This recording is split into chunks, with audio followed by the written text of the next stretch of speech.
আজ আমি আপনাদের সাথে শেয়ার করব বিয়েবাড়ির স্টাইলে শাহী মাটন কোরমা। আমার এই রান্নাটা আমার বাসায় স্পেশালি আমার হাজব্যান্ডের খুবই প্রিয়। সে মাটন কোরমা এত বেশি পছন্দ করে, আমি প্রায় এটা রান্না করে থাকি। প্রথমে রান্নার জন্য একটা ডিপ হাঁড়িতে আধা কাপ সয়াবিন তেল নিলাম। এর মধ্যে 2টা তেজপাতা, 2 টুকরো দারচিনি, 4 থেকে 5টা সবুজ এলাচ আর বেশ কিছুটা পেঁয়াজ দিয়ে পেঁয়াজগুলো একটু হালকা ভেজে নিব। এগুলো আমি বেরেস্তা করব না। পেঁয়াজের কাঁচা গন্ধ যখন চলে যাবে তখন এর মধ্যে আমি খাসির মাংস দিলাম। এখানে প্রায় 750 গ্রাম মাংস আছে। মাংসটাকে পেঁয়াজের সাথে কিছুক্ষণ ভেজে নিলে খাসির মাংস থেকে যে একটা স্মেল আসে সেটা কিন্তু চলে যায়। এবার আমি এর মধ্যে আদা আর রসুন বাটা দিব 2 টেবিল চামচ।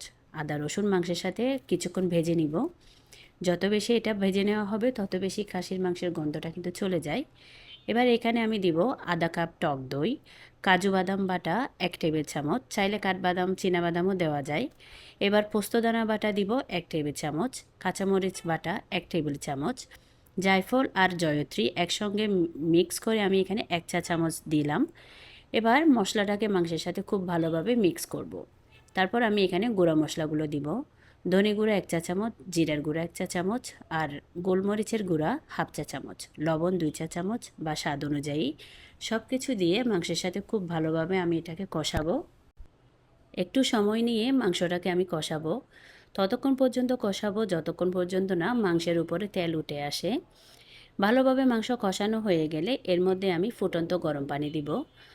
মাংস সেদ্ধ হওয়ার জন্য যতটুকু পানি ততটুকু পানি দিয়ে আমি এটা এবার নাড়াচাড়া করে ঢাকনা দিয়ে রাখবো। মাংস যখন পুরোপুরি সেদ্ধ হয়ে আসবে একবার চেক করে দেখব।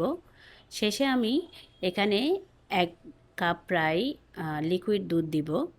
তারপর চিনি দিব হাফ চা চামচ, কেওড়া জল কয়েক ফোঁটা, ঘি দিব 2 চা চামচ আর কিছুটা পেঁয়াজের বেরেস্তা দিব। সবশেষে কয়েকটা কাঁচামরিচ দিয়ে এটাকে আমি এবার দমে রেখে দিব।